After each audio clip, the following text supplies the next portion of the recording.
Welcome back. The news in details. President Abdel Fattah el-Sisi on Monday met senior statesmen in a follow-up of the development projects in the communications and information technology field. The president stressed on the importance of these projects given their contribution to promoting the quality of communications and digital services provided to citizens nationwide. President Abdel Fattah el-Sisi on Monday chaired two follow-up meetings of communications projects in Egypt. The first meeting was attended by Prime Minister Mustafa Madbouli, Minister of Communications and Information Technology Amr Talat, Chief of the Armed Forces Financial Affairs Authority General Ahmed al-Shazli, and General Manager of the Armed Forces Signal Corps, Staff Major General Harb Bakr al-Bayoumi. Presidential spokesman Ahmed Fahmi said that during the meeting, President Sisi was briefed on the pace of work at a unified government grid, a project which aims at linking the state's administrative bodies in order to promote the quality of public services. The President also reviewed the government's efforts for improving cell phone services and the internet infrastructure, meeting the development requirements of the current and upcoming period. Separately, the head of state met Prime Minister Madbouli and the Communications Minister for reviewing the progress of work at a number of projects carried out in the communications and information technology sector.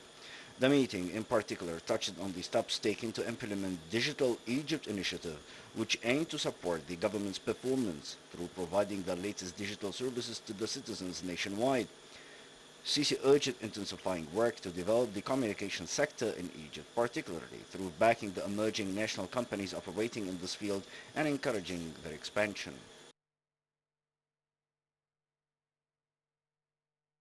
Foreign Minister Sameh Shoukry held a phone call with his U.S. counterpart Antony Blinken within the realm of the continuous dialogue of the two sides over current and new events, as well as issues of mutual interest on regional and international levels. During the call, the two ministers stressed on the importance of joint efforts aiming to augmenting strategic partnership between the two states through boosting of the various developmental, economic and military fields. The two sides also exchanged views about the recent regional and international events, especially in Sudan, Libya and Niger, as well as the Arab Communication Committee for Syria, in addition to the latest developments in the Palestinian-occupied territories. Foreign Minister Sameh Shoukry discussed with his Chadian counterpart Mohammed Salah al-Nazif the outcomes of the recent ministerial meeting of Sudan's neighboring countries. This came during a phone call which the top diplomat received from Chad's foreign minister. Spokesman of the Foreign Ministry, Ambassador Ahmed Abu Zaid, said that Shoukry stressed during the phone talks that Egypt is looking forward to ratifying Sudan's meeting plan and achieving it soon.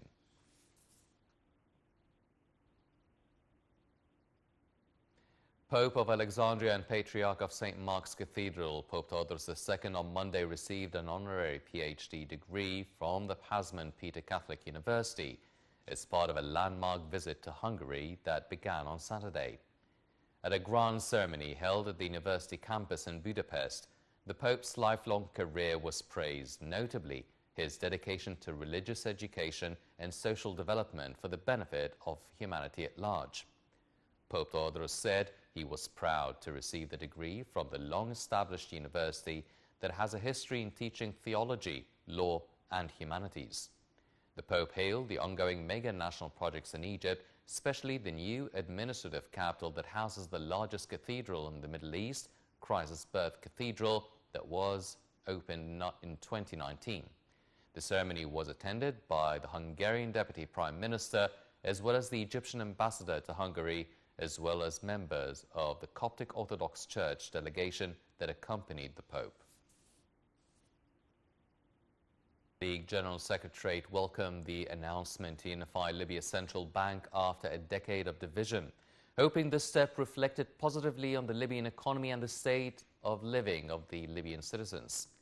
The Arab League pointed to the importance of this announcement as an encouraging step to all proactive entities in Libya to activate the political process and go forward towards holding a weighted presidential and parliamentary elections.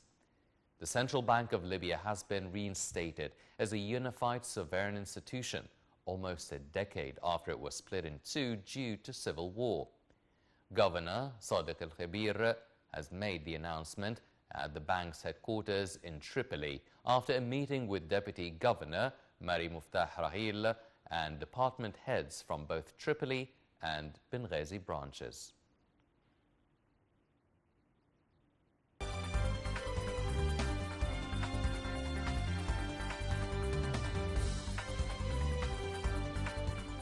Welcome back. Egypt's stock market indices fluctuated in the trading session on Monday amid selling and purchasing operations by optimistic investors in both directions. The benchmark EGX 30 index slid by 0.63%. The EGX 70 index for small and medium businesses went up by 0.92%, and the broader index EGX 100 also rose by 0.55%. The market capitalization lost £2 billion to close at £1,219 billion amid transactions of about £2.6 billion.